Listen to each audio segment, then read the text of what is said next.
The biting winter wind howled through Castle Dome, Arizona, carrying with it a threat of death that Violet O'Connor had never expected when she'd stepped onto the stagecoach 3 days earlier, wearing nothing but her finest silk dress and a thin shawl. Her fingers had turned blue, her lips trembling as she stumbled through the deepening snow, the golden locket containing her dead mother's portrait clutched in her frozen hand, the only possession she'd managed to save when the stagecoach had overturned. "You won't last another mile like that, madam," came a deep voice from behind her.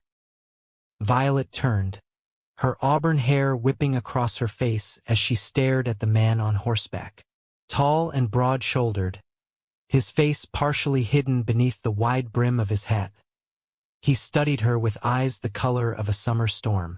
The stranger dismounted in one fluid motion, his spurs jingling as his boots hit the snow. "Take my coat," he said, already shrugging out of the heavy sheepskin. "I don't need it." "I couldn't possibly," Violet began, but her protest died as another violent shiver racked her body. "You'll freeze to death before reaching town," he said matter-of-factly, draping the warm coat over her shoulders. It smelled of leather, pine, and something uniquely masculine. "Name's Kieran Kane. I reckon you were on that stage that went down near Serpent Pass." Violet nodded, unable to speak as the blessed warmth of his coat began to seep into her frozen limbs. She'd never been so cold in her life, never felt so utterly alone. "Thank you," she finally managed, clutching the coat tightly around her. "I'm Violet O'Connor. I was traveling to Castle Dome to—" She stopped herself. How could she explain to the stranger that she was running away from a marriage she'd never agreed to, fleeing from Boston society to the only place her late father had ever mentioned with fondness? Kieran Kane's expression softened almost imperceptibly. "Let's get you to town before the storm gets worse." He gestured to his horse, a magnificent chestnut stallion. "Thunder here can carry us both." With surprisingly gentle hands for a man who looked so rough, he helped her onto the horse before swinging up behind her. Violet felt the solid wall of his chest against her back, his arms encircling her as he took the reins, and despite everything, she felt safer than she had in months. "Hold tight, Miss O'Connor," he said, his breath warm against her ear as the horse began to move through the deepening snow. "Castle Dome is just over that ridge. We'll have you warm in no time." Violet leaned back slightly into his warmth, not knowing that this chance encounter in a snowstorm would change the course of her life forever. The saloon in Castle Dome was the only establishment with lights still burning when Kieran guided Thunder down the town's single street. Snow had piled in drifts against the boardwalks, and the usual bustle of the mining town was silenced by the storm. "We'll try Maggie's boarding house first," Kieran said as he helped Violet dismount. Her legs nearly buckled beneath her, numb from cold and the hours on horseback. Without a word, Kieran caught her by the waist, steadying her. "I don't have money for a boarding house," Violet admitted, humiliation burning in her cheeks despite the cold. She'd left Boston with enough funds to start a new life, but the stagecoach robbery had left her with nothing but the clothes on her back and her mother's locket. Kieran's expression remained unreadable as he tied Thunder to a hitching post. "Let's worry about that later. First, we need to get you warm." Maggie's boarding house was dark, a hastily scrawled note on the door indicating she'd left to care for her sister in Tucson. Kieran muttered something under his breath that Violet couldn't quite hear. "Looks like the saloon's our only option," he said finally, nodding toward the Golden Nugget, where piano music drifted faintly through the howling wind. "Old Samuel has rooms upstairs for travelers." Violet hesitated. A respectable woman would never enter such an establishment. But then again, a respectable woman wouldn't have fled her fiancé and traveled across the country unchaperoned either. With a short nod, she allowed Kieran to guide her toward the saloon. The warmth hit her like a physical force as they stepped inside.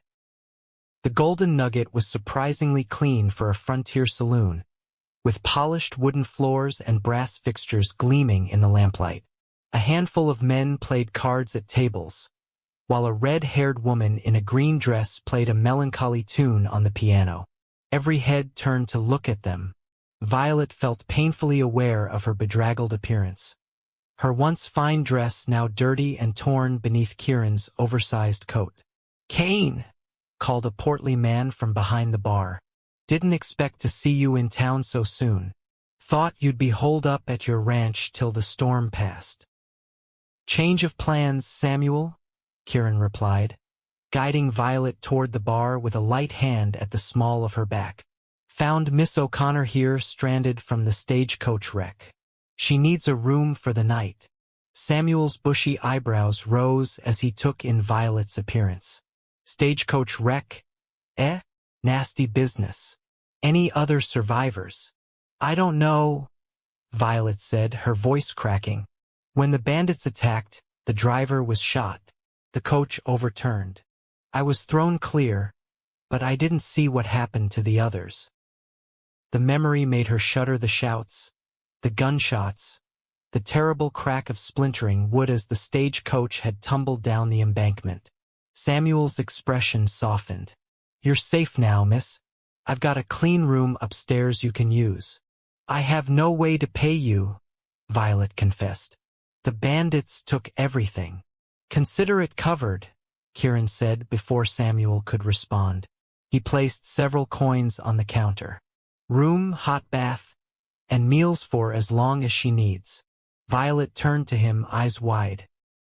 "Mr. Kane, I couldn't possibly—" "You can pay me back when you're on your feet again," he said simply, as if advancing money to a complete stranger was the most natural thing in the world.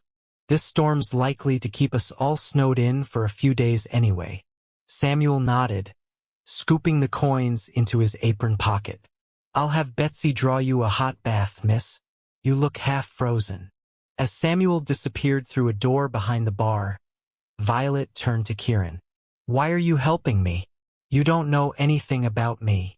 For the first time, she saw a hint of a smile on his weathered face.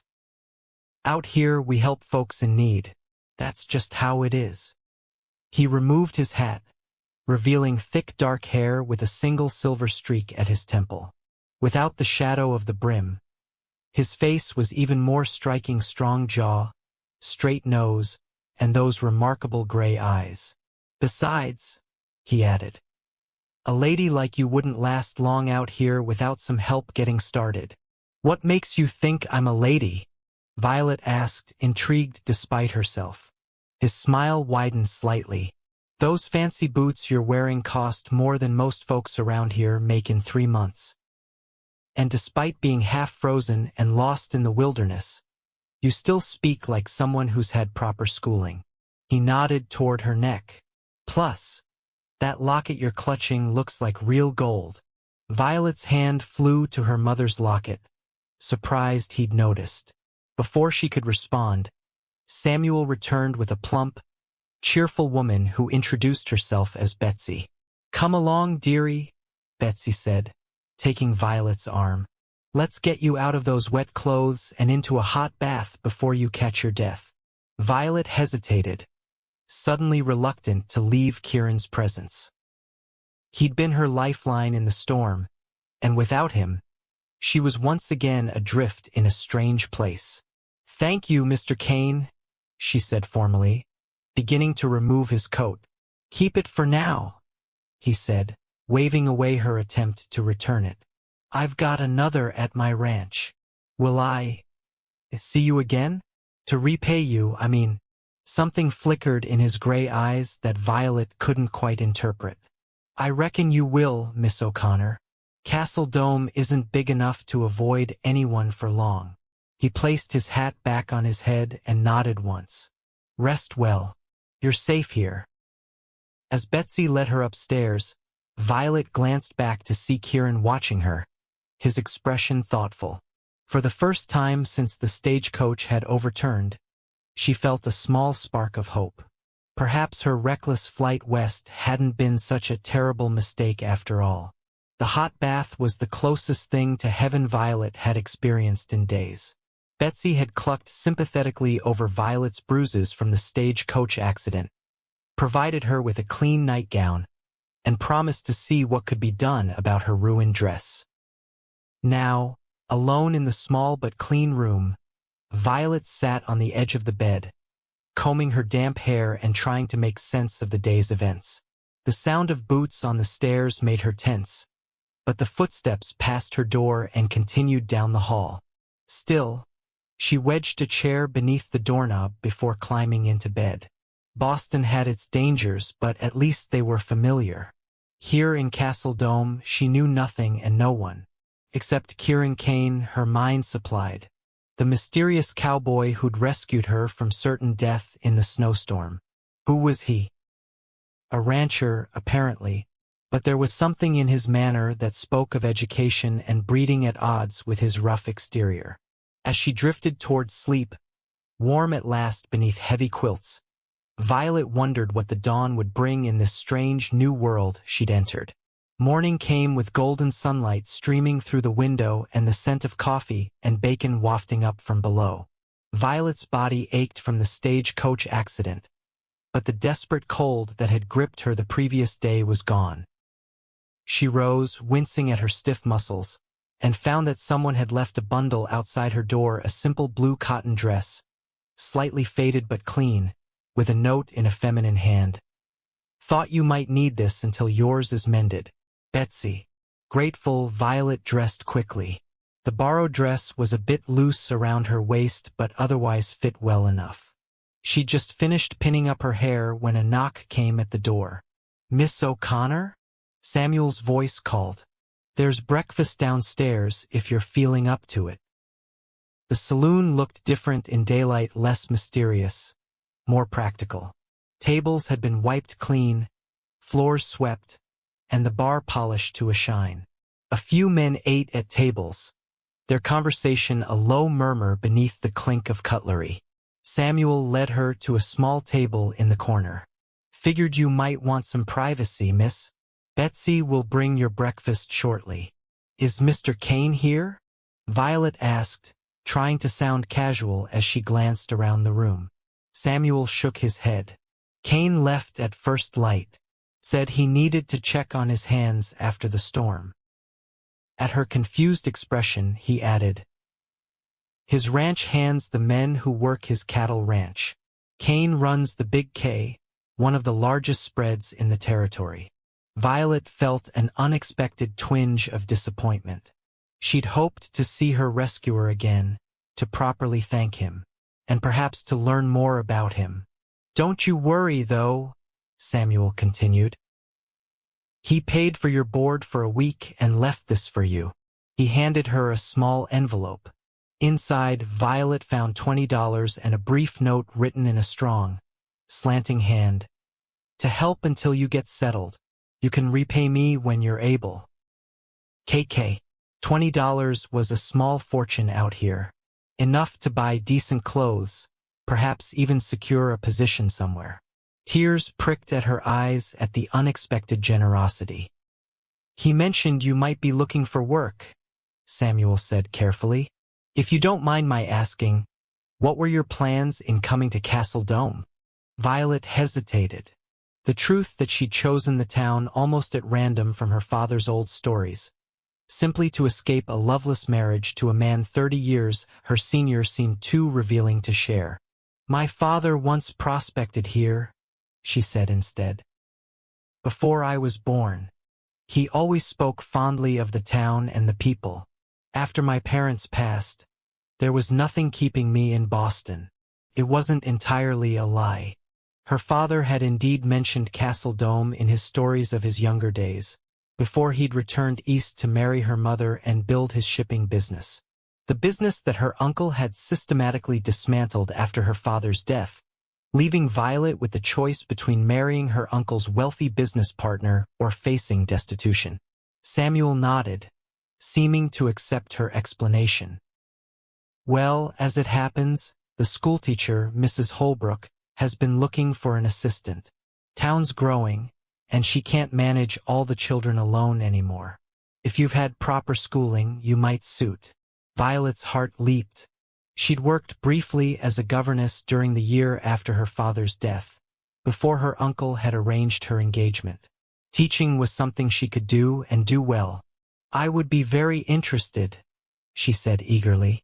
I've had extensive education in literature, mathematics, history, and French. I also play piano and can teach basic music skills. Samuel looked impressed. Sounds like you'd be perfect. Mrs. Holbrook lives next to the schoolhouse, the white building with blue shutters at the end of town. You can't miss it. She'll likely be there today, storm or no storm. Betsy arrived with a plate of eggs, bacon, and fresh biscuits, interrupting their conversation. As Violet ate, savoring food that tasted better than any she'd had in days, she began to feel something like hope blossoming in her chest. Perhaps she could build a life here after all. Castle Dome was smaller than she'd imagined, just one main street with a few side alleys, lined with wooden buildings in various states of repair. The snow from yesterday's storm had already begun to melt under the bright Arizona sun, turning the street into a muddy thoroughfare. Violet picked her way carefully along the boardwalk, grateful for the borrowed dress that didn't drag in the mud like her ruined silk one would have. The schoolhouse was exactly as Samuel had described, a white-clapboard building with bright blue shutters, situated at the edge of town with a small bell tower on top. Next door stood a neat cottage with a small garden, now dormant under the winter sun. Violet straightened her shoulders, took a deep breath, and knocked on the cottage door. Mrs. Holbrook proved to be a surprise. Rather than the stern, gray-haired matron Violet had expected, she found herself facing a woman perhaps 10 years her senior, with kind eyes and a practical manner. A widow who had come west with her husband before his death in a mining accident 3 years earlier, Martha Holbrook had taken up teaching to support herself. "Samuel sent word that you might be stopping by," she said, ushering Violet into a cozy sitting room. "He mentioned you have experience teaching?" The interview, if it could be called that, was brief but thorough. Mrs. Holbrook asked pointed questions about Violet's knowledge of various subjects, her experience with children, and her reasons for coming west. To this last question, Violet gave the same partial truth she'd told Samuel. "Well, Miss O'Connor, I believe you'll do nicely," Mrs. Holbrook declared after an hour's conversation. "The position pays $15 a month, plus room and board if you need it. I have a small extra bedroom that my sister used when she visited." Violet could scarcely believe her luck. "I would be most grateful for the accommodation, Mrs. Holbrook. And when might I start?" "Tomorrow morning, if you're recovered enough from your ordeal. We have 27 students, ages 5 to 16. Some attend sporadically, especially the older boys who help their families with ranch work or mining." As Violet left the cottage with plans to move her few possessions over that afternoon, she felt lighter than she had in months. She had shelter, employment, and the beginnings of a new life all within 24 hours of arriving in Castle Dome. The specter of her unwanted engagement seemed to recede with every passing hour. Lost in her thoughts, she didn't notice the rider approaching until he was nearly upon her. Looking up, she found herself face to face with Kieran Kane. He sat tall in the saddle, his expression impossible to read beneath the brim of his hat. Today he wore a dark blue shirt and a leather vest, with a bandana tied loosely around his neck. The morning sun caught the silver streak in his hair, making it shine against the darker strands. "Miss O'Connor," he said, touching the brim of his hat. "Good to see you looking more yourself today." "Mr. Kane," she replied, suddenly conscious of her borrowed dress and simple hairstyle. "I was hoping to see you again. I wanted to thank you properly for your help yesterday. And for this." She held up the envelope with the money he'd left. He dismounted in one fluid motion, tying his horse to a nearby post. "No need for thanks. Anyone would have done the same." I think we both know that's not true, Violet said softly. You saved my life, Mr. Kane, and your continued generosity is overwhelming. Something like embarrassment crossed his features. It's just a loan. You can pay it back when you're settled. I plan to, she assured him. In fact, I've just secured a position as Mrs. Holbrook's assistant at the school. I start tomorrow. Surprise, then approval showed in his gray eyes. That's good news. Martha Holbrook is one of the finest people in Castle Dome. You'll be in good hands. An awkward silence fell between them, broken only by the distant sound of a hammer from the blacksmith's forge down the street. Violet suddenly realized she didn't want him to leave, though she couldn't articulate why. Mr. Kane, Miss O'Connor, they spoke simultaneously. Then both stopped, a smile tugging at the corner of Kieran's mouth. Ladies first, he said. I was wondering if you might tell me more about Castle Dome, Violet said quickly. Since I'm to live and work here now, I should learn about the community. He seemed to consider this for a moment, then nodded toward a small cafe across the street. I was about to get some coffee. Care to join me? I can fill you in on the town gossip, such as it is. The cafe was barely more than a counter with a few tables, but it was clean and smelled enticingly of fresh bread and coffee. The proprietress, a brisk woman named Mrs.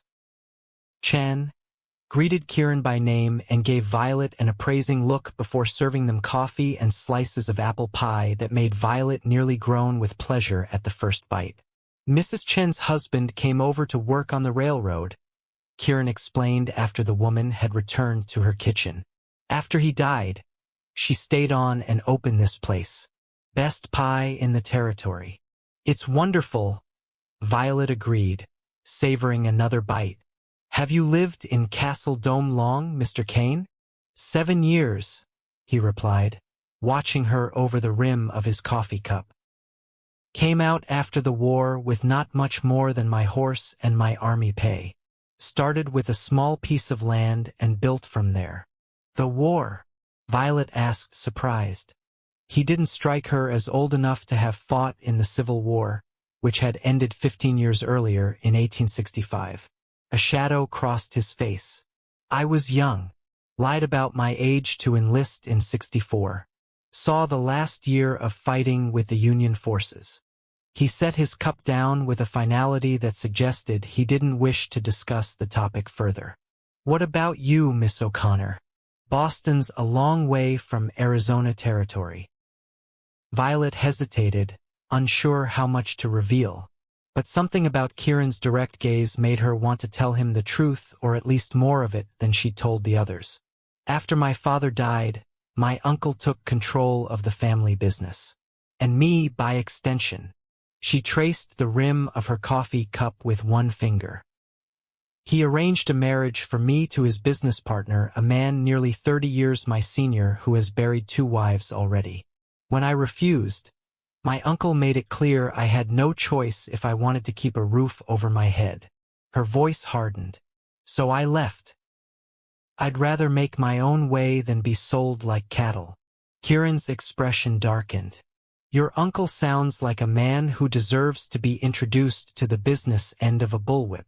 The vehemence in his voice startled her. It's not uncommon in Boston society, she said, though she appreciated his indignation on her behalf. Women have few options. That doesn't make it right, he said firmly. Out here, a woman's judged more on what she can do than who her family is. You'll find Castle Dome rough in some ways, but people generally respect those who work hard and deal honestly. Is that why you came west? For the freedom. He considered this, then nodded slowly. Partly. After the war, the East felt confining. Too many ghosts. Too many rules about who you were supposed to be based on your family name or which side you fought on. He looked out the window toward the distant mountains.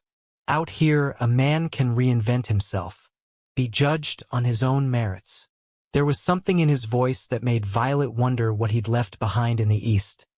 What ghosts had driven him across the continent to this remote corner of the Arizona territory?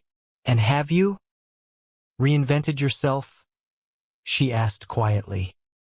His gray eyes returned to her face, studying her with an intensity that made her breath catch.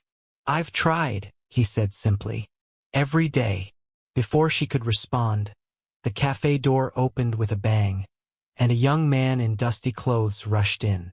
"Mr. Kane, been looking all over for you. There's trouble at the ranch. Rustlers hit the north pasture last night. Took 20 head of your best breeding stock." Kieran was on his feet immediately, all traces of their thoughtful conversation vanishing as he transformed into a man of action. "Anyone hurt?" "Miguel took a bullet in the shoulder, but Doc Evans says he'll pull through." The boys tracked the rustlers as far as Serpent Canyon before losing the trail. Kieran tossed some coins on the table, more than enough to cover their food. "I need to go," he said to Violet, his expression apologetic but determined. "Cattle rustling is a hanging offense out here. If those men get away, they'll just come back for more." Violet nodded, trying to hide her disappointment. "Of course. I hope you find them before they can do more harm." He paused, seeming to debate with himself for a moment. "The school has a social gathering every Friday night, dancing and such for the community. If I'm back by then." He left the sentence unfinished, a question in his eyes. "I would enjoy seeing you there, Mr. Kane," Violet said, her heart beating a little faster.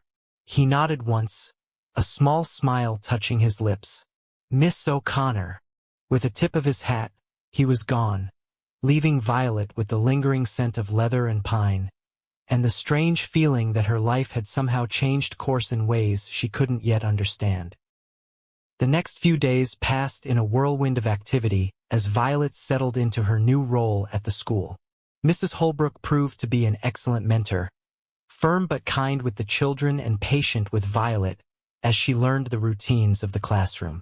The students themselves were a diverse group, the children of miners, ranchers, shopkeepers, and a few from the nearby Apache reservation, whose attendance was sporadic but whose eagerness to learn impressed Violet deeply.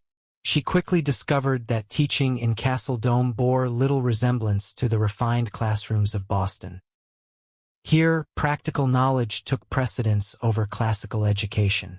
While she still taught reading, writing, and arithmetic, she found herself adapting her lessons to include information the children would need for life on the frontier, understanding weather patterns, identifying local plants and their uses, basic first aid, and practical mathematics for trade and ranching.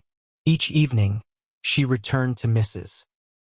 Holbrook's cottage tired but satisfied, gradually filling her small room with the few possessions she'd been able to purchase with Kieran's loan: a second dress, some undergarments, a hairbrush, and writing materials. Betsy from the saloon had kindly repaired her original silk dress, though Violet suspected she would have little occasion to wear such finery in Castle Dome. Through it all, her thoughts often drifted to Kieran Kane. She'd heard nothing from him since he'd ridden off to deal with the cattle rustlers, though stories of the incident circulated through town. According to gossip at the general store, Kieran and his men had tracked the rustlers to a camp in the mountains but had found only abandoned supplies and slaughtered cattle, the thieves apparently more interested in causing damage to the Big K ranch than in profit. By Friday, Violet had nearly convinced herself that Kieran wouldn't return in time for the school social. She dressed carefully nonetheless, wearing her repaired silk dress despite its impracticality, and allowed Mrs. Holbrook to arrange her hair with a few wildflowers tucked into the auburn waves. "You look lovely, my dear," Mrs. Holbrook said as they walked together to the schoolhouse, where lanterns already illuminated the windows and fiddle music drifted into the evening air. "I dare say Mr. Kane will be quite impressed, should he return in time." Violet felt her cheeks grow warm. "I'm sure I don't know what you mean." Mrs. Holbrook's knowing smile suggested otherwise. "Castle Dome is a small town, Violet. Word travels fast when a mysterious cowboy rescues a beautiful Eastern lady from certain death in a snowstorm. It wasn't quite so dramatic," Violet protested, though in truth, she knew Kieran had indeed saved her life that day. Perhaps not, Mrs. Holbrook conceded as they reached the schoolhouse door. But it makes for a much better story this way. The schoolhouse had been transformed for the evening's festivities. Desks pushed against the walls made room for dancing, while tables laden with food and drink occupied one corner. Nearly everyone in town seemed to be present, miners still dusty from their day's work, ranchers in their Sunday best, merchants, their wives and children, and even a few Apache men who stood somewhat apart, watching the proceedings with reserved interest. Violet was immediately swept into conversation with parents eager to discuss their children's progress, then coaxed into playing the school's ancient piano for a set of lively dances. She was so engrossed in the music that she didn't notice the new arrival until the crowd near the door parted and a hush fell over the room. Kieran Kane stood in the doorway, his tall frame silhouetted against the night sky. He'd cleaned up since she'd last seen him. His dark hair was neatly combed, the silver streak gleaming in the lamplight, and he wore a clean white shirt with a black vest and string tie. His usual weathered hat was absent, making him look somehow younger, less guarded. His eyes scanned the room until they found her at the piano, and something in his expression made Violet's fingers falter on the keys. "Don't stop on my account, Miss O'Connor," he said, his voice carrying across the suddenly quiet room. "That's the finest piano playing Castle Dome has heard in years." Conversations resumed as he made his way through the crowd toward her, stopping to shake hands and exchange brief words with several people. By the time he reached the piano, Violet had managed to compose herself, though her heart beat a rapid tattoo against her ribs. "Mr. Kane," she said, her voice steadier than she felt, "I'm glad to see you've returned safely." "Just got back an hour ago," he replied, leaning against the piano. "Wouldn't have missed it." There was something in his gray eyes that suggested he meant more than just the social gathering. "Did you find the rustlers?" she asked, her fingers idly playing a soft melody. His expression hardened briefly. "No. Tracked them into Apache territory, but lost the trail. They knew the land better than we did." He shook his head, clearly frustrated. "But that's not what I came to talk about tonight." Before he could continue, Mrs. Holbrook appeared at his elbow. "Kieran Kane, you're a sight for sore eyes. We'd heard about the trouble at your ranch. Everyone's been so worried." Kieran's stern features softened as he greeted the schoolteacher. "Martha, good to see you. The ranch is fine, lost some cattle, but nothing we can't recover from." "And how is Miguel?" "Samuel said he was shot. Healing well. Doc Evans says he'll be back to work in a few weeks." Their conversation continued for several minutes, with Violet listening quietly, learning more about Kieran through his interactions than she had in their previous meetings. He spoke respectfully to Mrs. Holbrook, but with the ease of long acquaintance. When he mentioned his ranch hands, there was genuine concern in his voice. He clearly cared for the people who worked for him. Eventually, Mrs. Holbrook excused herself to attend to other guests, leaving them alone again. The current dance was ending, and the fiddle player announced a waltz would follow. "Miss O'Connor," Kieran said, holding out his hand, "would you do me the honor?" Dancing with Kieran Kane was nothing like dancing with the refined gentlemen of Boston society. He moved with the confident grace of a man accustomed to physical work, his hand warm and steady at her waist, maintaining a respectful distance while still guiding her surely around the floor. Violet was acutely aware of the strength in his arms, the breadth of his shoulders, the faint scent of soap and leather that seemed to surround him. "You dance very well for a cowboy, Mr. Kane," she said, surprised by his skill. A hint of a smile touched his lips. "I wasn't always a cowboy, and you might as well call me Kieran. Formality seems a bit excessive after I've carried you half frozen through a snowstorm." Violet felt her cheeks warm at the memory. "Then you must call me Violet. And yes, I suppose a snowstorm and a waltz are sufficiently acquainting circumstances. His smile widened, transforming his usually serious face. Violet suits you, though when I first saw you in that snowstorm, you were more blue than violet. She laughed, surprised by his attempt at humor. A gentleman wouldn't remind a lady of such an undignified moment. I never claimed to be a gentleman, he replied, though his eyes held a warmth that belied his words. I think you're more of one than you admit, Violet said softly. Not many men would have stopped to help a stranger in that storm. Fewer still would have advanced money to someone they'd just met. The music swelled around them as they turned, their steps perfectly matched. Perhaps I'm not entirely selfless, Kieran said, his voice dropping lower. Perhaps I had reasons of my own for wanting to see you safely settled in Castle Dome. Something in his tone made Violet's pulse quicken. And what reasons might those be, Mr. Kieran?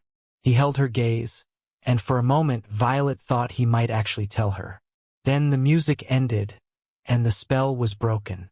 Kieran stepped back, releasing her waist but still holding her hand. Would you like some punch? He asked, the moment of intimacy gone but not forgotten. The remainder of the evening passed in a pleasant blur. They danced twice more, shared refreshments, and talked with various townspeople who seemed eager to include Violet in their community.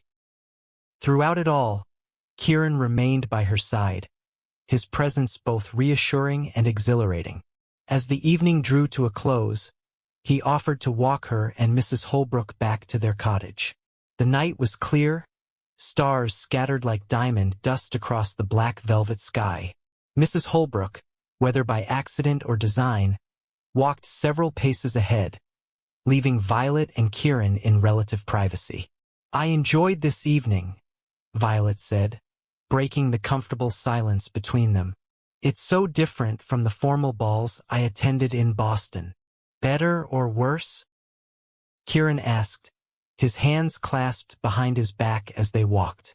Violet considered this. Different, she repeated, but in a good way. There's an honesty here that was often lacking in Boston society. People seem to mean what they say. Most do, he agreed. Life's too precarious out here to waste time on pretense. A man's word has to mean something, or he won't last long. They reached the cottage all too soon. Mrs. Holbrook discreetly entered, leaving them alone on the small porch. When will I see you again? Violet asked, surprising herself with her boldness. Kieran seemed equally surprised, but pleased. I need to stay at the ranch for a few days, get things back in order after the rustling incident. But I usually come to town on Thursdays for supplies. Perhaps we could meet for coffee again. I'd like that, Violet said, suddenly shy. He took her hand, his rough palm warm against her skin. For a breathless moment, she thought he might kiss her, but instead, he simply squeezed her fingers gently before releasing them.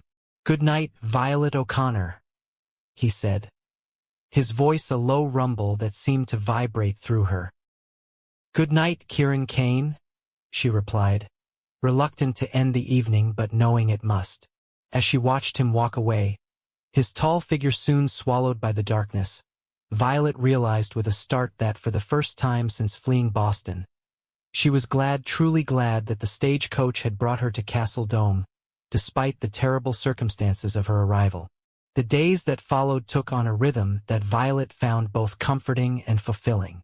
Mornings and afternoons were spent at the school, evenings with Mrs. Holbrook, often planning lessons or grading the children's work.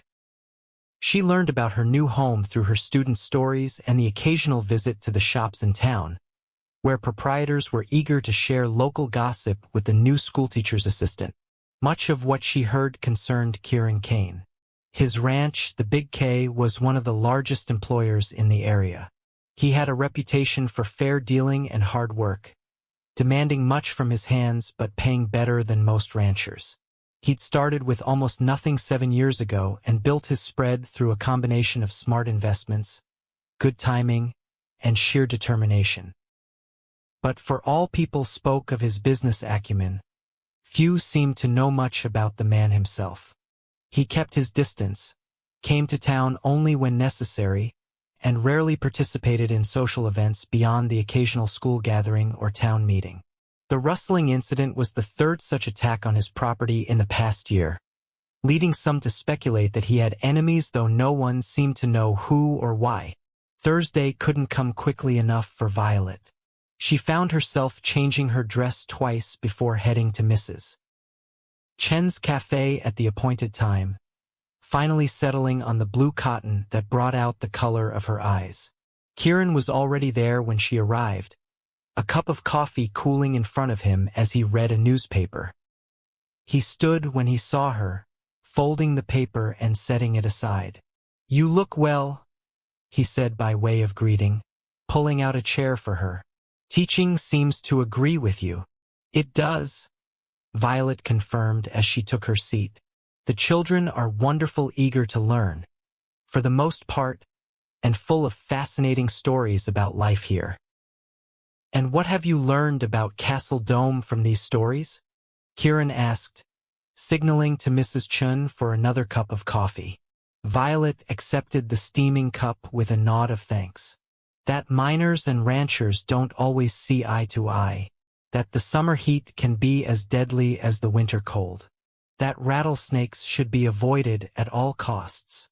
She paused, studying him over the rim of her cup. "And that Kieran Kane is something of a local mystery." He raised an eyebrow. "A mystery? Everyone seems to know about your ranch, your business dealings, even that you fought for the Union in the war," she explained. "But ask about Kieran Kane the man, and people suddenly have very little to say." A shadow crossed his face. "Perhaps there's not much to tell." "I don't believe that," Violet said softly. "No man builds what you have without a story worth telling." He was silent for a long moment, those gray eyes studying her with an intensity that might have been unnerving from another man. From Kieran, it felt like he was making a decision. "My father was a banker in Philadelphia," he said finally, his voice low enough that only she could hear. "A respected man, at least until it was discovered he'd been embezzling from his clients for years. He killed himself rather than face prison. My mother never recovered from the scandal, died 6 months later." Violet's heart contracted at the pain evident in his voice, despite his matter-of-fact delivery. "How old were you?" 16. Old enough to understand what had happened, young enough that the Kane name was suddenly a burden instead of a privilege. His fingers tightened around his coffee cup. "I enlisted in the army under a different name a year later. By the time I came west after the war, there was nothing left of the boy from Philadelphia. Except the name," Violet noted. "You kept that." Kieran's expression softened slightly. "It was still my name, despite what my father did. I figured I could either run from it forever or make it mean something different out here." He shrugged. "So I chose the latter." The revelation of his past made so much about Kieran suddenly clear to Violet: his drive to succeed, his concern for his reputation, his reluctance to speak of his life before Castle Dome. Like her, he had come west to escape, to reinvent himself. "Thank you for telling me," she said, resisting the urge to reach for his hand. "It couldn't have been easy." He looked almost surprised at her response. "You're not shocked? A man with a family scandal, a false identity during the war. We all have pasts we'd rather leave behind," Violet said simply. "I ran away from my fiancé and my family, stealing my uncle's money to fund my escape. I'm hardly in a position to judge." For the first time since she'd met him, Kieran laughed, a genuine, warm sound that transformed his face and sent a flutter through Violet's stomach. "We're quite a pair, aren't we? The runaway bride and the disgraced banker's son, both pretending to be respectable citizens of Castle Dome." "I'm not pretending," Violet said, feeling suddenly defensive. "I am a respectable teacher." What I did to get here doesn't change that. Kieran's expression sobered. You're right. And I wasn't suggesting otherwise. He hesitated, then added, for what it's worth, I think you're the most genuine person I've met in a long time, Violet O'Connor. The way he said her name, with a soft emphasis on the first syllable, made her heart skip. As are you, Kieran Kane. Once you stop trying to maintain your mysterious cowboy facade. That earned her another smile, smaller but no less affecting. I'll keep that in mind. Their conversation shifted to lighter topics after that: the progress of her students, the recovery of his injured ranch hand, the upcoming Founders' Day celebration in town. When they finally parted 2 hours later, Violet felt as though something fundamental had shifted between them. The careful distance Kieran had maintained, even during their dance at the social, had diminished. In its place was a tentative connection built on shared confidences and mutual understanding. Would you like to see my ranch? He asked unexpectedly as he walked her back toward the school. Sunday, perhaps? I could send a buggy for you, show you around the property. The invitation surprised and pleased her. I'd like that very much. Good, he said, looking relieved, as if he'd expected her to refuse. I'll send Miguel. He's well enough to drive now, even if he can't work cattle yet. Around 10. 10 would be perfect, Violet agreed, already anticipating the day. As Kieran took his leave, tipping his hat with that small half-smile that was becoming increasingly familiar, Violet realized with a start that she was falling for the enigmatic rancher. The thought should have alarmed her after all. She'd come to Castle Dome to escape one man's control, not to fall under another's influence. But Kieran Kane was nothing like the elderly businessman her uncle had selected for her. There was a depth to him, a quiet strength born of overcoming his own past, that drew her like a moth to flame. He treated her as an equal, valued her opinions, and seemed genuinely interested in her thoughts and feelings. Most importantly, he had given her the freedom to choose to accept or decline his invitation, to decide for herself what she wanted from their relationship. That alone made him different from any man she'd known in Boston. Sunday dawned clear and cool, the spring desert air crisp enough to warrant a light shawl over the simple green dress Violet had purchased with her first week's wages. Miguel arrived precisely at 10 with a well-maintained buggy drawn by 2 handsome bay horses. The young Mexican man's left arm was still in a sling, but he handled the reins expertly with his right, chatting amicably about the ranch as they traveled the 5 miles from town. El Jeef, Mr. Kane, he is a good man to work for, Miguel told her as the buggy rolled across the open desert. Fair with pay, does not ask men to do what he would not do himself. When the rustlers came and I was shot, he carried me on his own horse to the doctor, stayed until he knew I would live. That sounds like him, Violet said, touched by the story. He seems to care deeply for the people who work for him. Miguel nodded emphatically. Is why we are loyal. Many ranchers treat vaqueros like we are nothing. Mr. Kane learns our language, knows our families, helps when times are hard. He gave her a sidelong glance. He has been different since he met you, señorita. More. How do you say? Light-hearted. Violet felt her cheeks warm. I'm sure I don't know what you mean. Miguel just smiled knowingly and pointed ahead. Look, we approach the big K now. The ranch spread before them was larger than Violet had imagined. A sprawling main house of adobe and timber sat on a low rise, surrounded by barns, corrals, bunkhouses, and outbuildings. Cattle dotted the distant pastures, and a stream wound its way through the property, lined with cottonwood trees. It was a testament to what one determined man could build from nothing. Kieran was waiting for them in the yard, dressed in work clothes but with his hair neatly combed. He helped Violet down from the buggy, his hands strong and sure at her waist. Welcome to the Big K, he said, a hint of pride in his voice. It's not much compared to what you're used to in Boston, but it's magnificent, Violet interrupted sincerely. Truly, Kieran, what you've built here is impressive by any standard.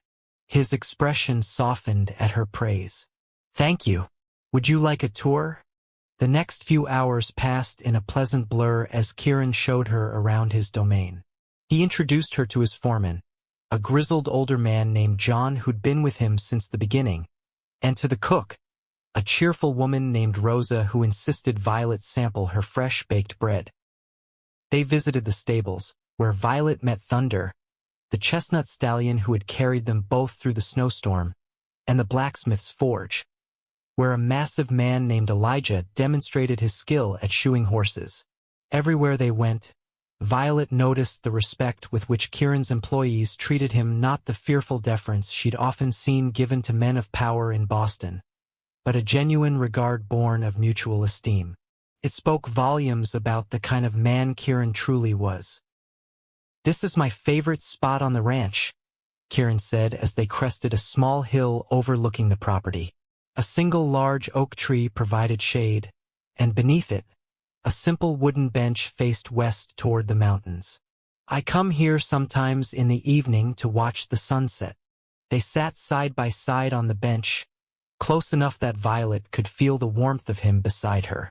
The view was spectacular, rolling grasslands giving way to rugged foothills, then the dramatic rise of mountains in the distance, their peaks still capped with snow.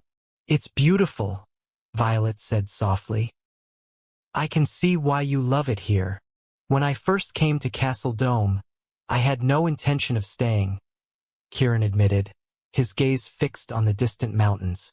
"I was just passing through, working odd jobs, trying to figure out where I belonged after the war."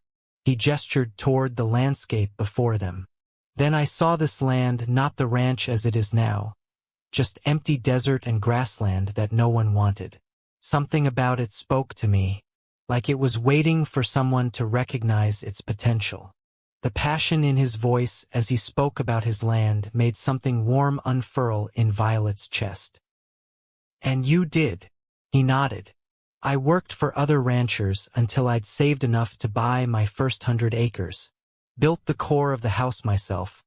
Slept in it when it was still half finished. Woke up some mornings with snow on my blankets because the roof wasn't complete." A small smile touched his lips at the memory. "Everyone thought I was crazy, trying to start a ranch with no money, no connections, no experience except what I'd picked up working for others. But you proved them wrong," Violet said. "I did," he agreed, finally turning to look at her. "Just like you're proving your uncle wrong, making a life for yourself here instead of accepting the future he tried to force on you." The parallel hadn't occurred to Violet, but she realized Kieran was right. They were both defying expectations, creating lives on their own terms. "I suppose we are somewhat alike in that regard," she said thoughtfully. "In more ways than one, perhaps," Kieran replied, his voice dropping lower as his gray eyes searched hers. The moment stretched between them, heavy with unspoken possibilities. Violet's heart raced as Kieran slowly, deliberately, moved his hand to cover hers where it rested on the bench between them. His palm was warm, slightly calloused from years of physical work, and the simple touch sent a shiver through her that had nothing to do with the cool spring air. "Violet," he began, his voice rough with emotion, "I know we haven't known each other long, but..." The sharp crack of a rifle shot cut through the air, followed immediately by the whine of a bullet passing overhead.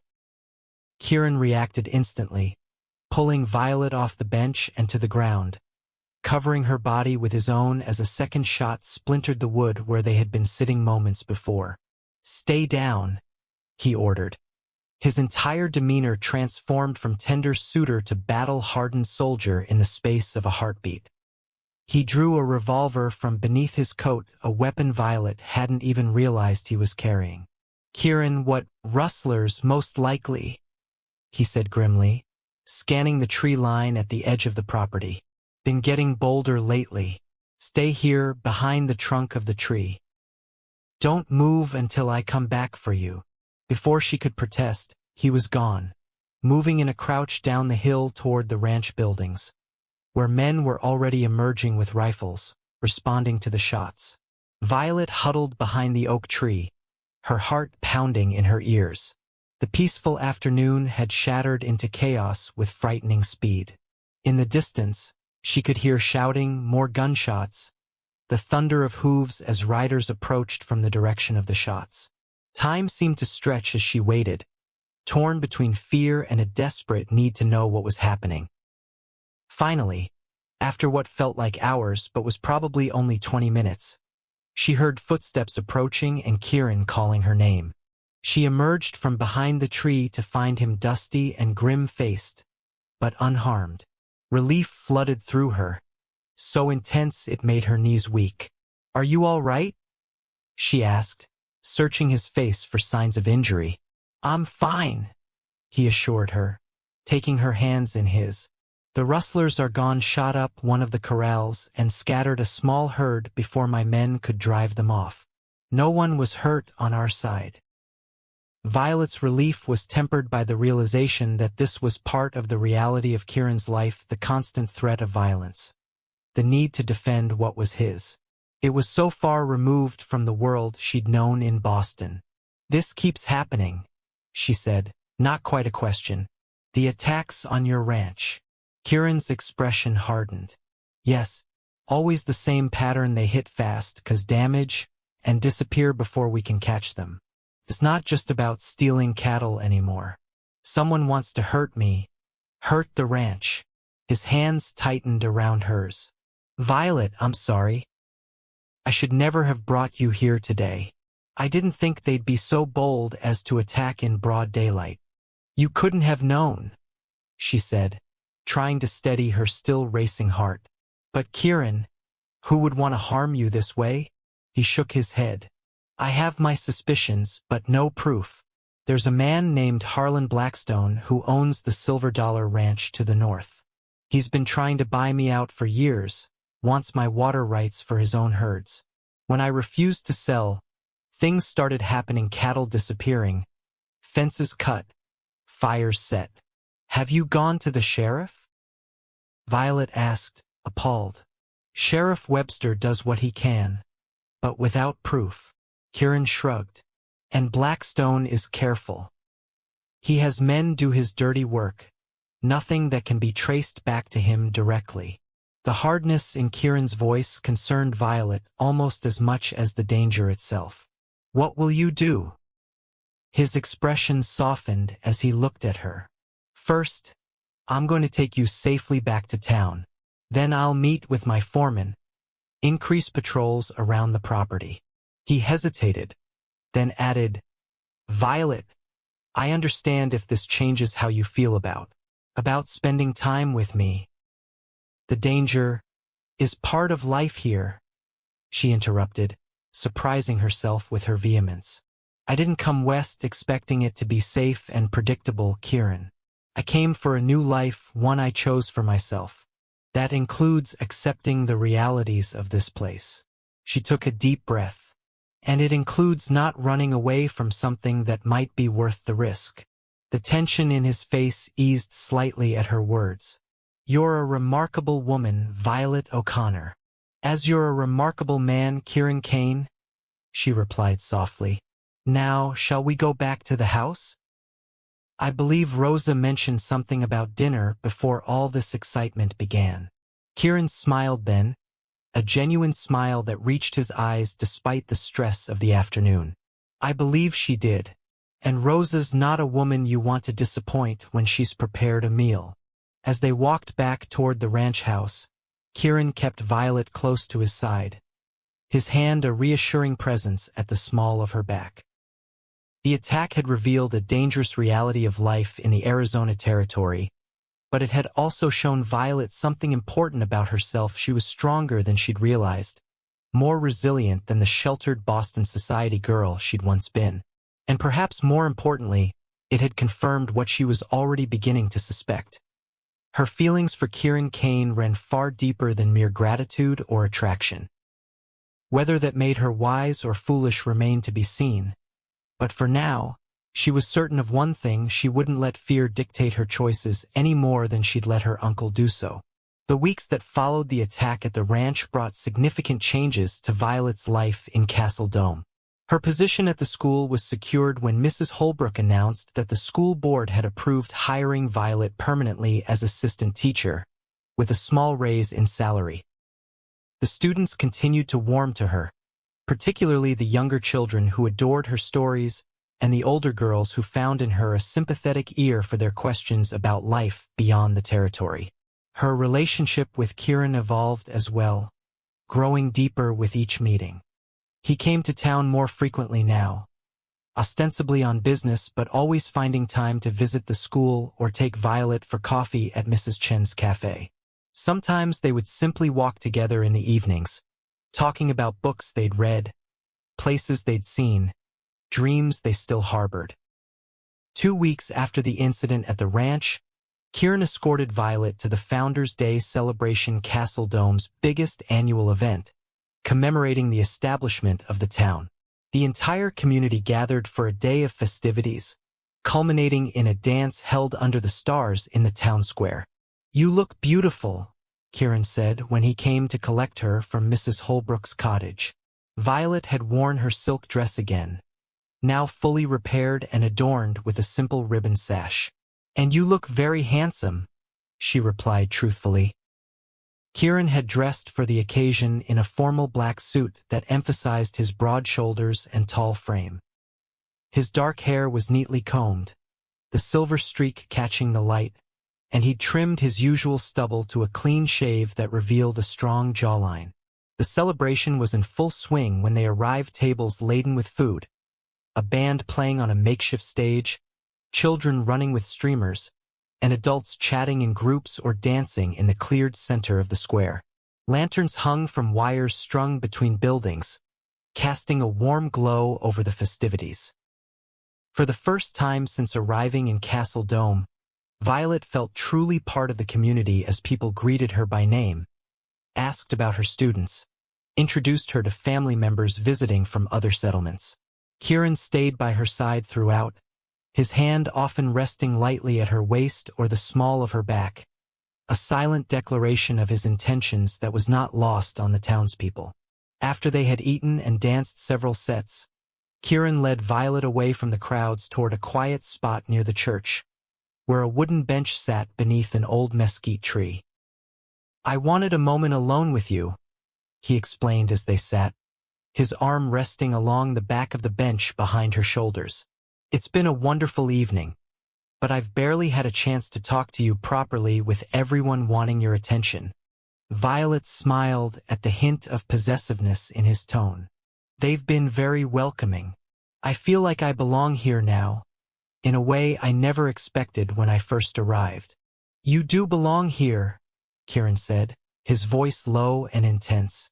"More than you know." Something in his manner made Violet's pulse quicken. "Kieran?" He took her hand in his thumb tracing small circles on her palm. "Violet, there's something I've been wanting to say to you. Something I've been feeling for weeks now, since that day in the snowstorm when I first saw you, standing there in that thin dress, more stubborn than sensible." She laughed softly at his description. "I prefer to think of it as determined." "Determined, then?" he conceded with a smile that quickly faded into seriousness. "The truth is, Violet, I've never met anyone like you. You're strong and brave and kind, and being with you makes me want to be a better man." Violet's breath caught in her throat as Kieran shifted on the bench to face her more directly, still holding her hand in his. "I know it hasn't been long," he continued, "and I know there are obstacles, the rustlers, Blackstone's threats, the differences in our backgrounds. But I also know that what I feel for you is real and true." His gray eyes searched hers in the lantern light. "I love you, Violet O'Connor. I think I started falling in love with you the moment you looked up at me in that snowstorm, half frozen but still fighting." Joy bloomed in Violet's chest, so intense it was almost painful. "Oh, Kieran, she whispered. I love you too. I've been afraid to admit it, afraid it was happening too quickly, but it's true. I love you. The smile that transformed his face was like sunrise breaking over the mountains, sudden and brilliant and full of promise. Slowly, giving her every chance to pull away, Kieran leaned forward and pressed his lips to hers. The kiss was gentle at first, a question more than a demand, but when Violet responded by sliding her hand to the nape of his neck, it deepened into something more profound. His arm encircled her waist, drawing her closer as they shared a kiss that felt like coming home and embarking on an adventure all at once. When they finally parted, both a little breathless, Kieran rested his forehead against hers. I've wanted to do that since the school social, he admitted. I've wanted you to, Violet confessed, her fingers still twined in his hair. He kissed her again, briefly but with no less feeling. There's something else I want to ask you, he said, his voice husky. It's probably too soon, and you'd be within your rights to tell me I'm rushing things. But a shout from the direction of the square interrupted him. Fire! Fire at the schoolhouse! They were on their feet instantly, all thoughts of proposals forgotten as they ran toward the commotion. The scene that greeted them was chaos, flames licking up the side of the schoolhouse, smoke billowing into the night sky, men forming a bucket brigade from the town well, while women hurried children away from the danger. How did it start? Kieran demanded of Sheriff Webster, who was organizing the firefighting efforts. No accident, the sheriff replied grimly. Someone doused the back wall with coal oil. One of the children spotted a man running away just as the flames went up. Kieran's expression hardened. Blackstone, he said, his voice low and dangerous. This is his work. The school social was the only time he could be sure I wouldn't be at the ranch. You can't know that for certain, Violet said, though she suspected he was right. I know, Kieran insisted. This is how he operates. Strike at what people value most. The school matters to the whole town, and he knows. He stopped, looking at her with a mix of anguish and resolve. He knows it matters to you and therefore to me. Before Violet could respond, Mrs. Holbrook pushed through the crowd, her face ashen. The books, she cried. All our books and supplies are inside. Without hesitation, Kieran stripped off his suit coat and handed it to Violet. Stay here, he ordered, then turned to join the men fighting the fire. For the next 2 hours, Violet watched as the men of Castle Dome battled the flames. The schoolhouse couldn't be saved. The dry timber burned too quickly, too hot, but they managed to prevent the fire from spreading to neighboring buildings. By the time the last embers were doused, the beloved schoolhouse was nothing but a blackened skeleton against the night sky. Mrs. Holbrook wept openly, comforted by the other women. The children who had remained to watch huddled in small groups, faces solemn as they witnessed the destruction of their school. Violet moved among them, offering what comfort she could, assuring them that they would rebuild, that school would continue somehow. Kieran found her there, his face streaked with soot, his white shirt ruined. Are you all right? He asked, his voice hoarse from smoke. Violet nodded, though her heart ached at the sight of the ruined building. Did anyone manage to save anything from inside? Some of the desks might be salvageable. A few books from the storage room at the back. He ran a hand through his disheveled hair. Violet, I'm so sorry. I never thought Blackstone would target the school. This isn't your fault, she said firmly, taking his hand. If it was Blackstone, and we don't know that for certain, then the blame lies entirely with him, not you. Kieran's expression remained troubled. If he's escalating like this, no one connected to me is safe. Not the school, not the town, and especially not you. A chill that had nothing to do with the night air ran through Violet. What are you saying? Before he could answer, Sheriff Webster approached them. Kane, I need a word. The lawman's expression was grave. Found this nailed to a tree behind the school. He handed Kieran a piece of paper. Kieran read it, his face growing increasingly grim. When he finished, he passed it to Violet without a word. The note was crude, written in a heavy hand. Kane, sell the ranch or next time it won't be an empty building that burns. Maybe that pretty new schoolteacher instead. Fear clutched at Violet's heart. Not for herself but for what she saw in Kieran's eyes, a cold, deadly resolve that transformed him from the gentle man she knew to someone capable of violence. I'm riding out to Blackstone's place tonight, Kieran told the sheriff, his voice dangerously calm. This ends now. You can't prove he wrote that note, Sheriff Webster warned. And if you go there looking for a fight, you'll be the one breaking the law. I'm not looking for a fight, Kieran replied. Just a conversation. I'll come with you, the sheriff decided after a moment's consideration. Keep things civil.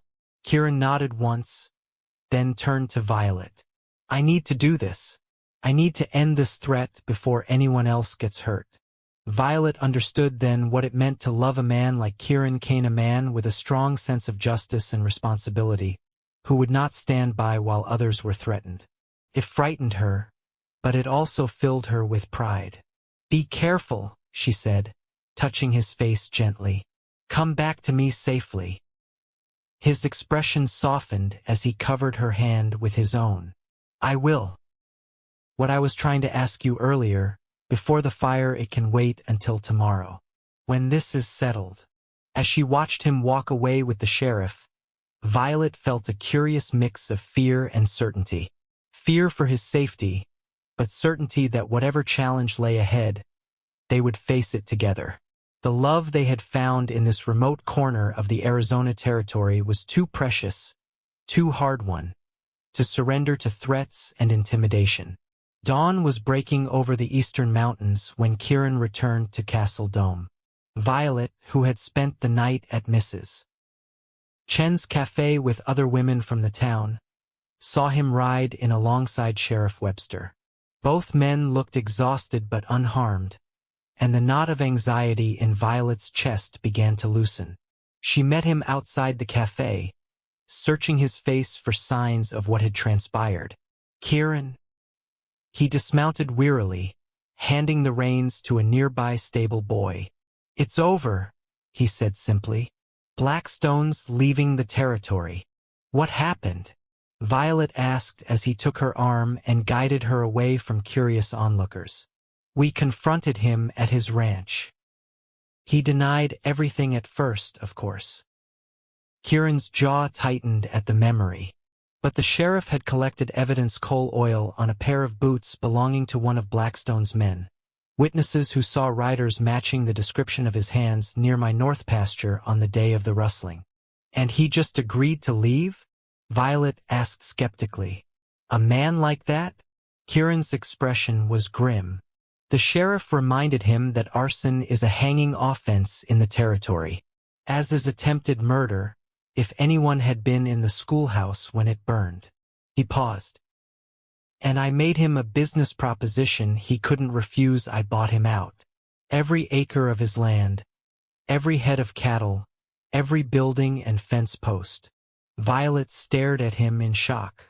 You bought his ranch? After everything he's done? It was the surest way to get him to leave peacefully, Kieran explained. And the land is good. It adjoins the north boundary of the Big K. I've wanted to expand in that direction for years. A hint of his usual wry humor returned. Besides, I got it for half what it's worth. Blackstone was so eager to avoid a trial, he practically gave it away. Where will he go?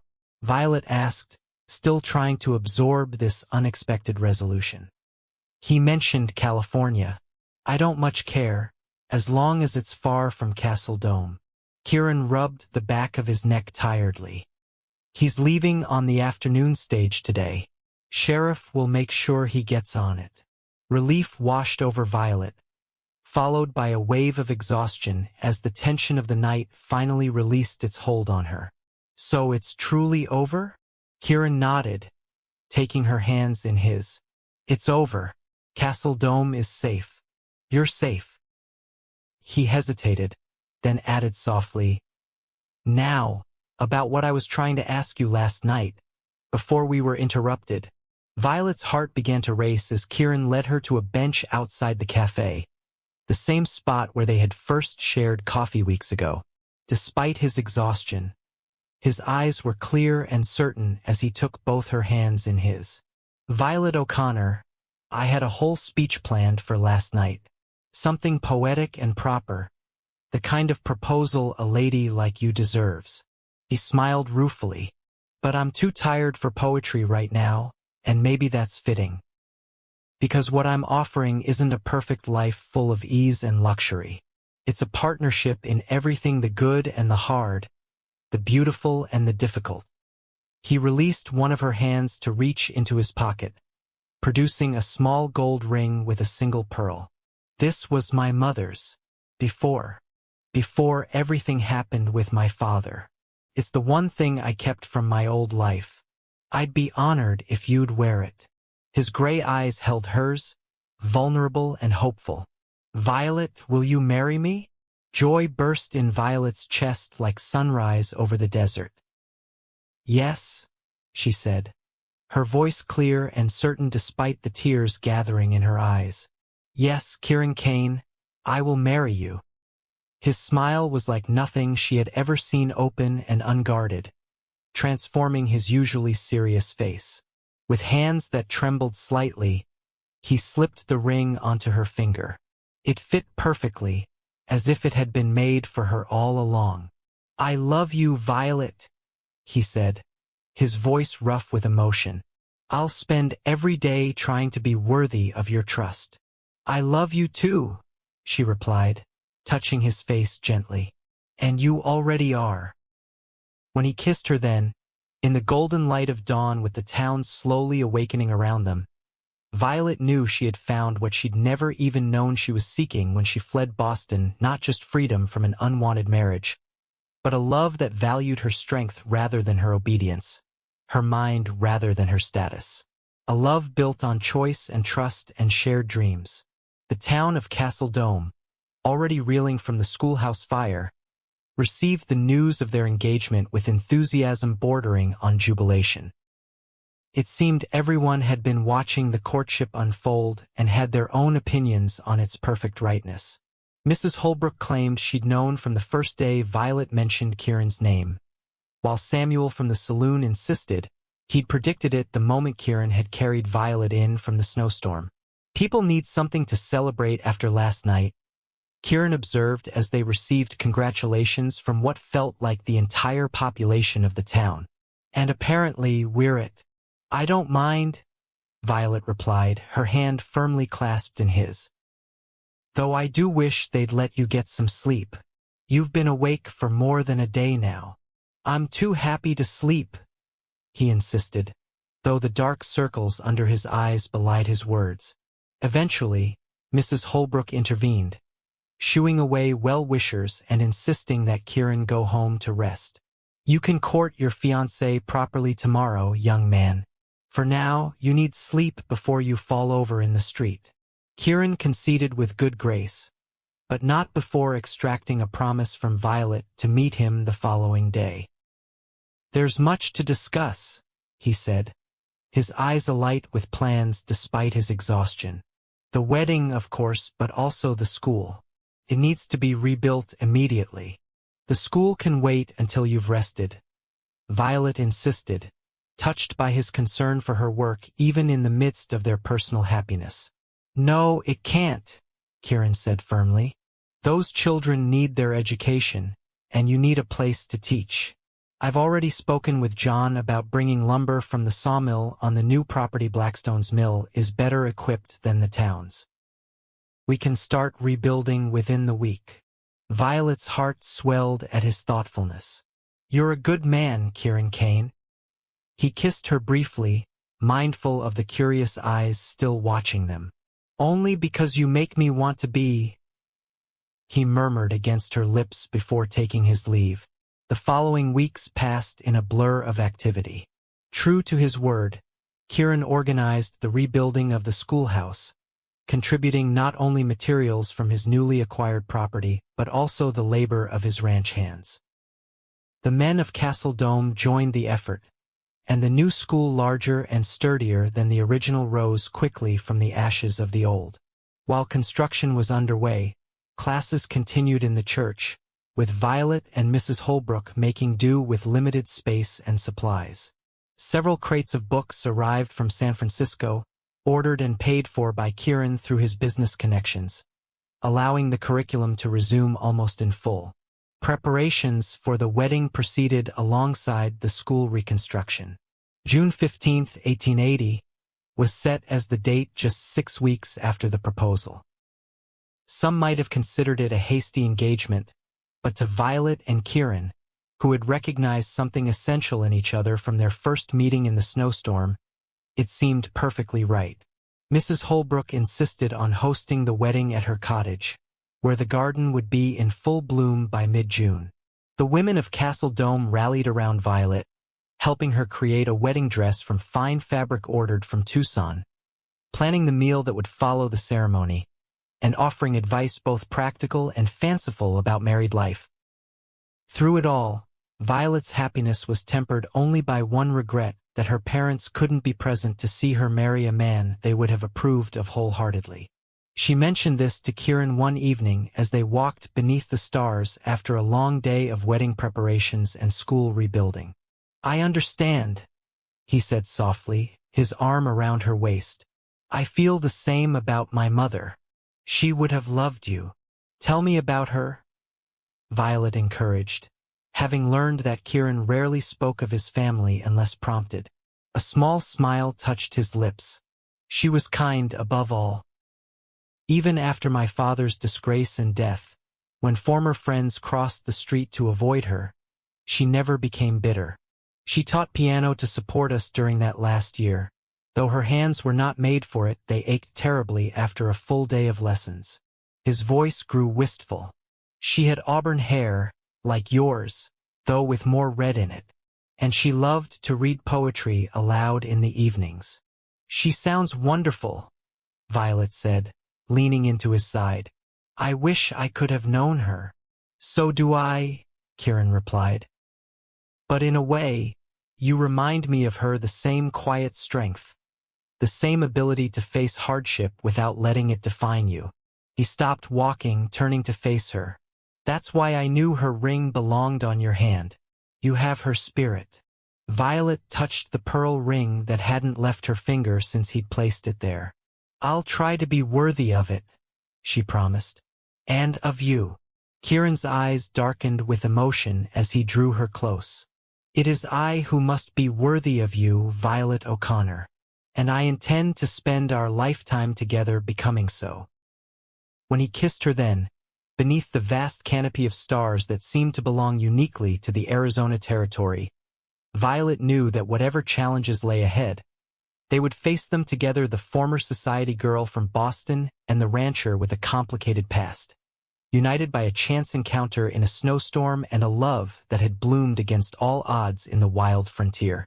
The morning of the wedding dawned clear and brilliant, the June sun promising heat later, but for now casting a golden glow over Castle Dome. Violet woke early in Mrs. Holbrook's cottage, where tradition dictated she spend her last night as a single woman apart from her groom.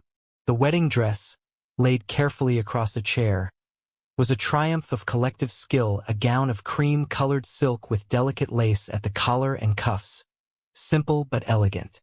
Mrs. Chun had contributed a blue silk ribbon for Violet's hair, satisfying the old tradition of something blue, while Mrs. Holbrook had lent a pearl hairpin that had been her own mother's for something borrowed. And the dress itself is something new. Betty from the saloon had pointed out the previous evening as the women helped with final adjustments. "That just leaves something old." "The ring," Violet had replied, touching the pearl on her finger. "Kieran's mother's ring is my something old." As the women had exchanged knowing smiles, Violet had felt a wave of gratitude for these new friends who had welcomed her so completely into their community. They were not the society ladies of Boston with their rigid rules and judgments, but women who had faced hardship and adventure, who valued resilience and honesty above pedigree and polish. Now, as Mrs. Holbrook helped her dress for the wedding, Violet's thoughts turned to Kieran. They had agreed not to see each other the night before the ceremony, in keeping with tradition, but he had sent a note with Miguel. "My dearest Violet, tomorrow cannot come quickly enough. When I think of how close I came to riding past you that day in the snowstorm, I am reminded that the most important moments in life often hinge on the smallest decisions. I thank whatever providence guided me to you, and I promise to cherish every day of our life together. Until tomorrow." Kieran, the note, now tucked safely in her journal, had brought tears to her eyes. How far they had both come from that frigid day in February, she, half frozen in a thin dress meant for Boston drawing rooms, not Arizona winters. He, a solitary rancher with walls around his heart as substantial as those around his property. "You look beautiful, my dear," Mrs. Holbrook said, breaking into Violet's thoughts as she secured the last button on the wedding dress. "Kieran Kane is a fortunate man indeed." "I'm the fortunate one," Violet replied honestly, smoothing the silk skirt with trembling hands. "To have found him and this place and all of you," Mrs. Holbrook smiled warmly. "Castle Dome is richer for having you, Violet. You've brought so much to our school and our community in these few months." She patted Violet's hand. "Now, are you ready? I believe I hear the guests arriving." The garden behind Mrs. Holbrook's cottage had been transformed for the occasion. Rows of chairs borrowed from the church and saloon faced a simple arch twined with desert wildflowers. The entire population of Castle Dome seemed to be in attendance, along with ranchers and miners from the surrounding area, all dressed in their Sunday best. Sheriff Webster had agreed to give Violet away in the absence of her father or other male relatives. He waited for her at the cottage door, unusually smart in a freshly pressed suit, his graying hair neatly combed. "Miss O'Connor," he said, offering his arm, "or I suppose I should say the future Mrs. Kane. You look lovely." "Thank you, Sheriff," Violet replied, taking his arm, "for everything you've done for the town, for Kieran, and for me." The older man's weathered face softened. "It's been my pleasure. Kane's a good man. Stubborn as a mule and sometimes too quick to act, but his heart's in the right place. You balance him well." Music began. Mrs. Chen's 16-year-old daughter playing a violin with surprising skill, and Violet took a deep breath as Sheriff Webster patted her hand reassuringly. "Ready?" he asked. Violet nodded, her heart too full for words. The garden was more crowded than she'd expected, with guests standing along the sides where the chairs had run out. But Violet saw none of them. Her eyes were fixed on the man waiting for her beneath the flower-decked arch. Kieran Kane stood tall and straight, his dark hair neatly combed, the silver streak catching the morning sun. He wore a new black suit with a silver brocade vest, but it was his expression that took Violet's breath away, a look of such wonder and love that it seemed to illuminate him from within. As she walked toward him on Sheriff Webster's arm, Violet felt a certainty settle over her. This was right. This was where she belonged.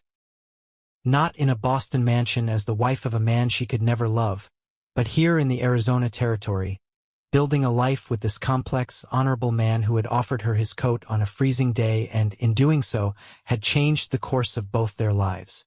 The ceremony itself was brief but meaningful, conducted by the circuit preacher who had arrived in town the previous day.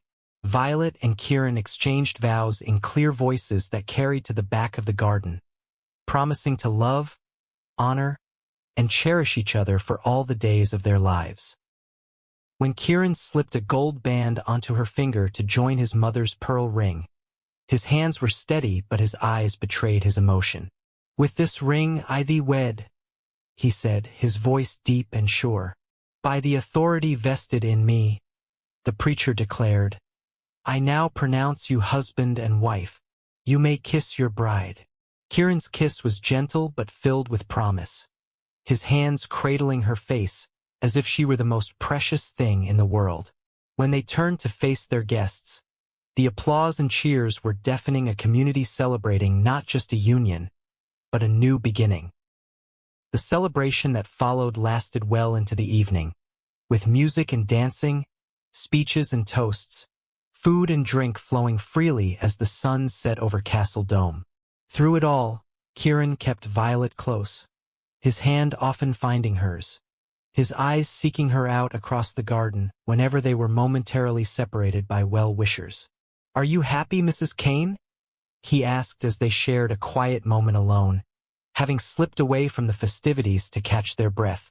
"Completely," Violet assured him, still marveling at her new name. "And you, Mr. Kane?" His smile was answer enough, but he leaned down to kiss her anyway. "More than I ever thought possible," he murmured against her lips. "I can't wait to take you home." Home was the Big K Ranch, where Kieran had spent the past weeks preparing for his bride. The main house had been expanded and improved, with new furniture ordered from Tucson, curtains sewn by Rosa the cook, and a piano, a wedding gift that had arrived mysteriously the week before, though Violet suspected it had been Kieran's doing despite his claims of ignorance. As the celebration began to wind down, the newlyweds took their leave amid cheers and good-natured teasing. A buggy decorated with ribbons and flowers waited to carry them to the ranch, where they would begin their life together. The stars were brilliant overhead as they traveled the now familiar road, Kieran handling the reins while Violet nestled against his side. Neither spoke much, content in each other's presence and the knowledge of all that lay ahead. When they arrived at the ranch, Kieran surprised her by lifting her into his arms to carry her across the threshold. "Welcome home, Mrs. Kane," he said, setting her gently on her feet in the entrance hall. Violet looked around at what would now be her home, the solid wooden beams, the comfortable furniture, the bookshelves Kieran had built himself to house her growing collection. It was not the grand mansion her uncle had promised as enticement to marry his business partner, but it was infinitely more precious because it represented a life chosen rather than imposed. "It's perfect," she said, turning to face her husband. "Everything is perfect." Kieran drew her into his arms, his expression serious despite the joy of the day. "Not everything," he admitted. "There will be hard times, Violet. Drought years when the cattle suffer, winters when the snow makes travel impossible, threats from rustlers or competitors that we can't foresee." "I know," she replied, touching his face gently. "I don't expect perfection, Kieran. I expect reality, the good and the bad, faced together." His arms tightened around her. "Together," he agreed. "Always." As he lowered his mouth to hers in a kiss that held all the promise of their future, Violet knew she had found something far more valuable than the security her uncle had tried to sell her. She had found a true partner, a man who saw her strength rather than her weakness, who valued her mind as much as her beauty. And it had all begun with a chance encounter in a snowstorm, with 6 simple words that had changed everything. "Take my coat. I don't need it." 10 years later, the Big K Ranch had grown to be the largest and most prosperous in the Arizona territory. The main house, expanded twice more to accommodate a growing family, stood as a testament to what determination and hard work could accomplish in the once inhospitable desert. Violet Kane, now 30 years old and more confident than the frightened young woman who had fled Boston a decade earlier, stood on the porch watching her husband work with their eldest son in the corral. 8-year-old Thomas, named for Kieran's father despite the complicated legacy, had inherited his father's skill with horses and his mother's quick mind. His shock of dark hair, already showing signs of a premature silver streak like Kieran's, gleamed in the afternoon sun as he carefully followed his father's instructions on saddling the pony he'd received for his birthday. From inside the house came the sound of the piano, their 6-year-old daughter, Catherine, practicing diligently under the watchful eye of Mrs. Holbrook. who had retired from teaching 3 years earlier and now lived with them, a beloved grandmother figure to the Kane children. The youngest Kane, 2-year-old James, napped in his crib upstairs, exhausted from a morning of helping Rosa in the kitchen. The old cook, now gray-haired but still ruling the kitchen with benevolent tyranny, had a soft spot for the toddler who followed her adoringly from stove to pantry. "Mama, look," Thomas called, successfully mounting his pony without assistance. "I did it myself." "Well done," Violet called back, her heart swelling with pride. "Just as your father taught you." Kieran, now 38, glanced up at her with a smile that still had the power to quicken her pulse. The years had added a few lines around his eyes and more silver to his hair, but had done nothing to diminish his strength or the deep bond between them. Much had changed in Castle Dome over the decade. The town had grown, with new businesses opening as the railroad had finally reached the area 2 years earlier. The school, rebuilt after the fire, now had 3 teachers and over 60 students. Many of Violet's original pupils were adults now, some working their family ranches or mines, others moving on to opportunities in larger cities, a few returning after college to bring new knowledge and skills back to their hometown. Violet herself had continued teaching until Thomas was born, then had reluctantly given up her position to focus on her growing family and the increasing responsibilities of being the wife of the territory's most prominent rancher. She still maintained close ties with the school, however, serving on the board and often hosting educational events at the ranch. Kieran's business interests had expanded beyond cattle to include timber operations on the northern property, a partnership in the town's bank, and investments in the railroad that had finally connected Castle Dome to markets in California and the East. The wealth these ventures generated allowed the Kanes to travel occasionally to San Francisco, where they had attended the opera, to Denver, where they had met with business associates, and once, memorably, to Boston. That trip, undertaken 5 years earlier, had been Violet's suggestion, a way to finally confront the past she had fled. They had stayed at the finest hotel, attended social functions where Violet had introduced her handsome, successful husband to former acquaintances, and even paid a brief, tense visit to her uncle. The old man, diminished by stroke and financial reversals, had barely recognized his niece. The business partner she had been intended to marry had died 2 years earlier, leaving behind a third widow and substantial debts. The Boston that had once seemed so intimidating to Violet now appeared strangely small and confined compared to the expansive life she had built in Arizona. "We could stay if you wanted," Kieran had offered as they prepared to leave the city. "You could reclaim your place in society here. I have enough Eastern connections now to establish myself in business." Violet had been touched by the offer, knowing how much Kieran disliked the pretensions and constraints of Boston society. "No," she had said firmly. "Castle Dome is our home. It's where we belong." The relief in his eyes had confirmed she'd made the right choice, though she had never truly doubted it. The life they had built together in the Arizona territory, challenging, unpredictable, but deeply rewarding, was everything she could have wished for.